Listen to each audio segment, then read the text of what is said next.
আল্লাহ রাসূল ইয়াসিন থেকে শুরু করবেন, বলবেন ইয়াসিন ওয়াল কুরআনিল হাকীম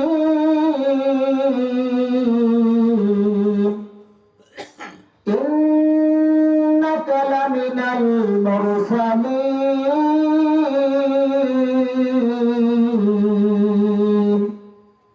আলা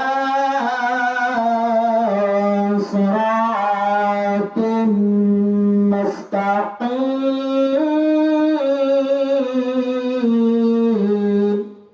আল্লাহু আকবার। আল্লাহ পাক রব্বুল আলামিন যে মাহফিলটা সাজাইবেন, ওই মাহফিলটার সভাপতি হবেন আমার আল্লাহ নিজে। বলেন সুবহানাল্লাহ। ওই মাহফিলটার প্রধান বক্তা হবেন আখির জামানার পয়গম্বর, দুজাহানের বাদশা, রাহমাতাল লিল আলামিন, সাইয়্যিদুল মুরসালিন, খাতামুন নবিয়্যিন, মুহাম্মাদুর রাসূলুল্লাহ সাল্লাল্লাহু আলাইহি ওয়াসাল্লাম। বলেন সুবহানাল্লাহ। ওই মাহফিলটির বিশেষ বক্তা হিসেবে সেই দিন উপস্থিত থাকবেন হযরতে দাউদ পয়গম্বর। আল্লাহ পাক হযরতে দাউদ পয়গম্বরের কণ্ঠ এত সুন্দর দিয়েছেন, এত সুন্দর দিয়েছেন। দাউদ পয়গম্বর যখন জাবর কিতাব তেলাওয়াত করতেন, সমুদ্রের মাছগুলো তার তেলাওয়াত শোনার জন্য জমায়েত হয়ে যেত। বলেন সুবহানাল্লাহ। তো জান্নাতের মধ্যে আল্লাহ পাক যে মাহফিলটি সাজাবেন, মাহফিলটির সভাপতি হবেন কে? আল্লাহ। আর প্রধান বক্তা হবেন মুহাম্মদুর রাসূলুল্লাহ সাল্লাল্লাহু আলাইহি ওয়াসাল্লাম। বিশেষ বক্তা হিসেবে যিনি থাকবেন হযরতে দাউদ পয়গম্বর। ঠিক কিনা বলেন? দাউদ আলাইহিস সালাম থাকবেন। কত সুন্দরভাবে আল্লাহ পাক এই মাহফিলটা সাজাইবেন, তার বর্ণনা দিয়ে আমি শেষ করতে পারবো না। কিছু উদাহরণ স্বরূপ কিছু বলবো। ওই মাহফিলটি সর্বপ্রথম যিনি বক্তব্য রাখবেন তিনি হলেন হযরতে দাউদ আলাইহিস সালাম। আল্লাহ পাক বলবেন, ও দাউদ রে, আজ তুমি মাহফিলে বক্তব্য দিবা, তবে সর্বপ্রথম কোরআন থেকে শুরু হবে। বলেন সুবহানাল্লাহ। আল্লাহ পাক বলবেন, হে আমার বান্দারা, তোমরা দুনিয়ার মধ্যে দাউদ পয়গম্বরের নাম শুনেছো, তার কণ্ঠে মধু ছিল, তার কণ্ঠে পাগল হইয়া সমুদ্রের মাছগুলো একত্র হয়ে যাইত। আজ তোমরা সেই দাউদ পয়গম্বরের কণ্ঠে কোরআন তেলাওয়াত শুনবে। বলেন সুবহানাল্লাহ। শ্রোতারা সবাই পাগল হয়ে যাবে। হায়রে কি কয়, দাউদ পয়গম্বর নাকি কোরআন তেলাওয়াত করবেন। সর্বপ্রথম হযরত দাউদ আলাইহিস সালাম আসন গ্রহণ করবেন। আসলে প্রথমে বসে তিনি তেলাওয়াত শুরু করবেন সূরা মুজাম্মিল থেকে। বলেন সুবহানাল্লাহ। তিনি শুরু করবেন আউযু বিল্লাহি মিনাশ শাইতানির রাজীম। বিসমিল্লাহির রাহমানির রাহিম।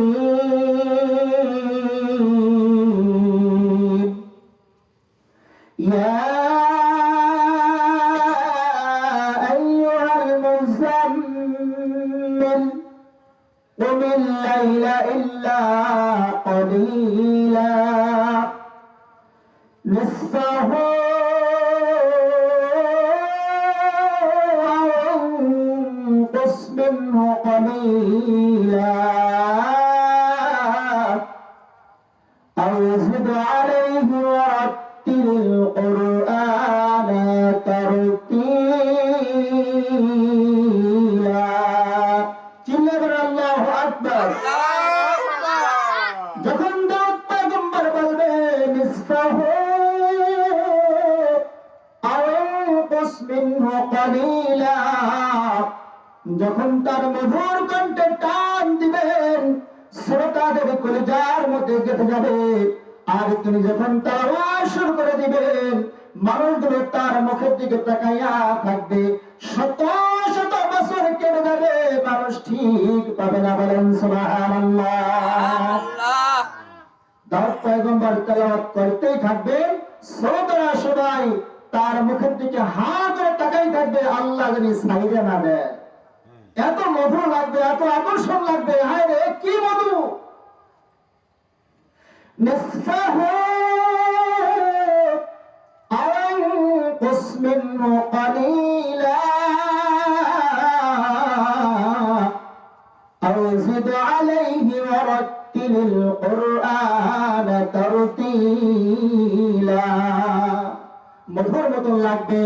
মানুষ সেদিন হা করে দাউদ পয়গম্বরের দিকে তাকাই থাকবে। শত শত বছর অতিবাহিত হয়ে যাবে, কেটে যাবে, ঠিকই পাবে না। বলেন সুবহানাল্লাহ।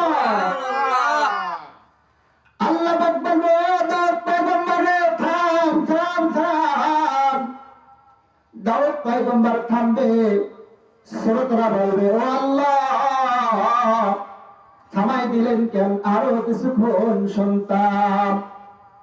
আল্লাহ পাক বলবেন, ও আমার বান্দারা, তোমরা দাউদ পয়গম্বরের কণ্ঠে কোরআন তেলাওয়াত শুনে পাগল হয়ে গেছো। তোমরা কি জানো কত বছর পার হয়ে গেছে? শত শত বছর পার হয়ে গেছে। বলেন সুবহানাল্লাহ। ও আমার বান্দারা, তোমরা কি এই দাউদ পয়গম্বরের কণ্ঠে যে কোরআন শুনলাম মধুর মতো লাগলো, তোমরা কি জানো এর চাইতে আরো সুন্দর তেলাওয়াত করার মতন মানুষ আছে? বলেন সুবহানাল্লাহ। শ্রোতারা বলবে, আল্লাহ কোন কি এর থেকে আরো মজা লাগবে, আরো সুন্দর তেলাওয়াত কে করবেন? আল্লাহ পাক বলবেন, ও আমার বান্দারা, আমি দাউদ পয়গম্বরের উপর কোরআন অবতীর্ণ করি নাই, নাযিল করি নাই, শুধু কণ্ঠ দিয়েছিলাম।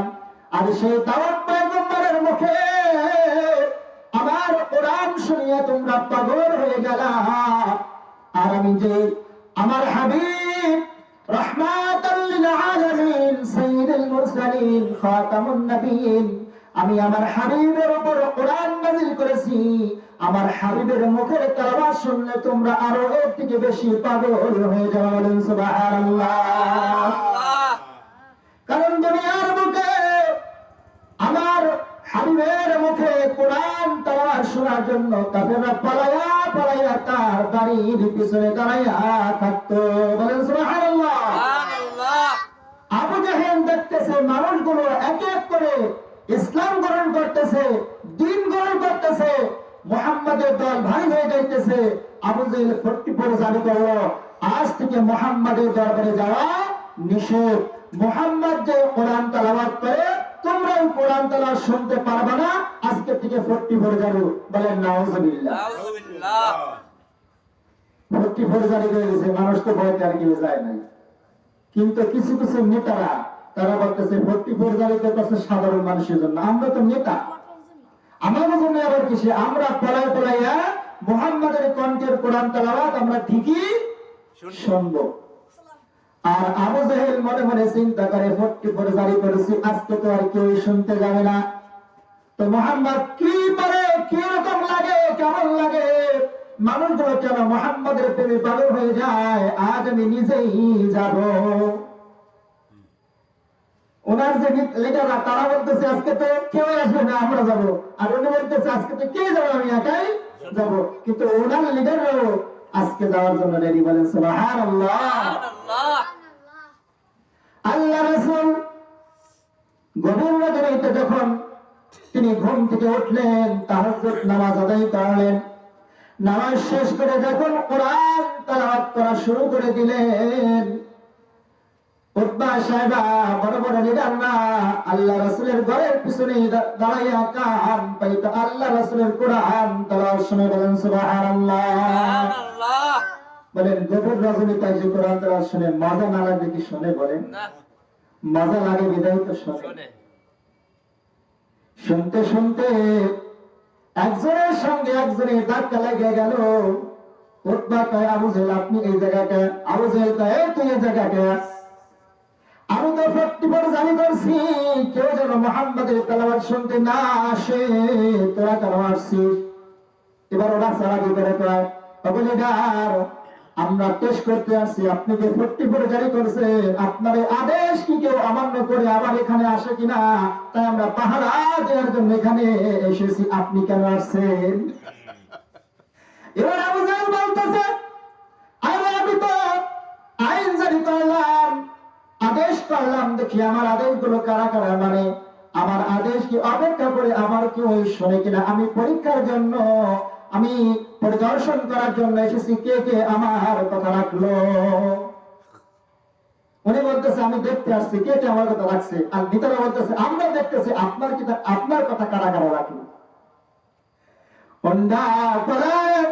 গোপনে গোপনে আল্লাহ রাসূলের কোরআন তেলাওয়াত শুনে সাধারণ মানুষদেরকে শুনতে দেয় না।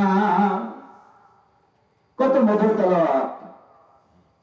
আল্লাহ পাক বলবে জান্নাতের মধ্যে প্রধান বক্তা রাহমাতাল লিল আলামিন সাইয়্যিদুল মুরসালিন খাতামুন নবিয়্যিন মুহাম্মদুর রাসূলুল্লাহ সাল্লাল্লাহু আলাইহি ওয়াসাল্লাম যখন কোরআন তেলাওয়াত করা শুরু করে দিবেন, বিসমিল্লাহির রহমানির রহিম,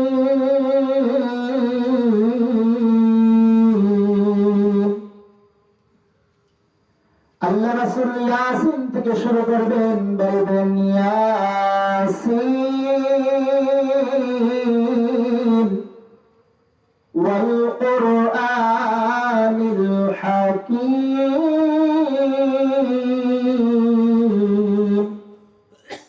ইন্নাকা লামিনাল মুরসালিন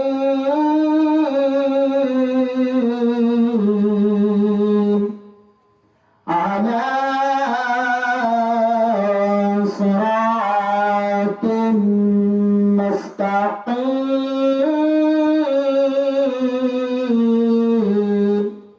আল্লাহু আকবার, আল্লাহু আকবার। আল্লাহ রাসূল যখন ইয়াসিন থেকে তেলাওয়াত করা শুরু করে দিবেন, শ্রোতারা তার মুখের দিকে তাকাই থাকবে। আল্লাহ পাক বলবেন কোটি কোটি বছর, লক্ষ লক্ষ বছর পার হয়ে যাবে, মানুষ কোরআন শুনতেই থাকবে, শুনতেই থাকবে। বলেন সুবহানাল্লাহ। শ্রোতারা খালি বলবে আল্লাহ আপনার হাবিব তেলাওয়াত করতেছে যেন সাইয়া না দেয়, মানে সাইয়া না দেয়, মজার মতন লাগতেছে। লক্ষ লক্ষ হাজার বছর যখন পার হয়ে যাবে, তখন আল্লাহ পাক বলবে ও আমার হাবিবুল্লাহ, ও আমার বন্ধু এবার আপনি থামেন, এবার থামেন। দেখেন লক্ষ লক্ষ বছর পার হয়ে গেছে, এবার থামেন। আল্লাহ রাসূল থামবেন। শ্রোতারা বলবে আল্লাহ মজাই তো লাগতেছে, ভালোই তো লাগতেছে, খালি তো শুনতে মন চায়, আল্লাহ থামাই দিলেন কেন? আবার একটু আল্লাহ পাক রব্বুল আলামিন বলবে আমার বান্দারা রে,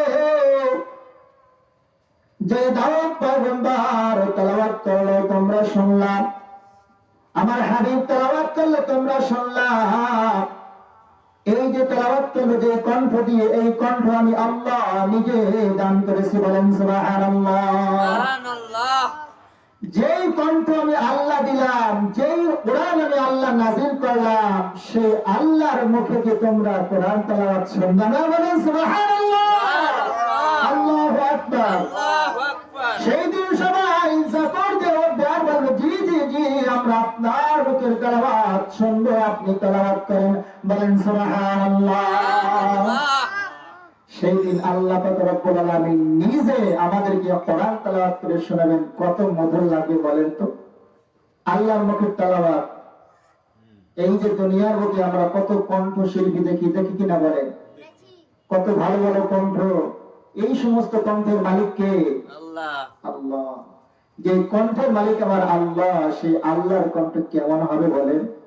আল্লাহর কণ্ঠ কেমন হবে এটা বলে পড়ে দেখানোর মতন ক্ষমতা পৃথিবীর কারো নাই। তবে তিনি পড়বেন, কি পড়বেন সেটা আমি বলতে পারবো, কিন্তু তার পড়ার ভঙ্গি, তার পড়ার স্টাইল, তার পড়ার টান, তার পড়ার তেজ, তার পড়ার কণ্ঠ, তার পড়ার যে একটা মধু, একটা আকর্ষণ, ওই রকম পড়া, ওই রকম ভাব ভঙ্গি দেখানোর মতন ক্ষমতা আমি কেন পৃথিবীর কারো নাই।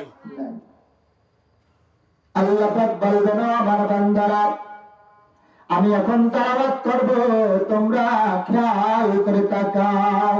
আল্লাহ পাক বলবে, আনার রহমান।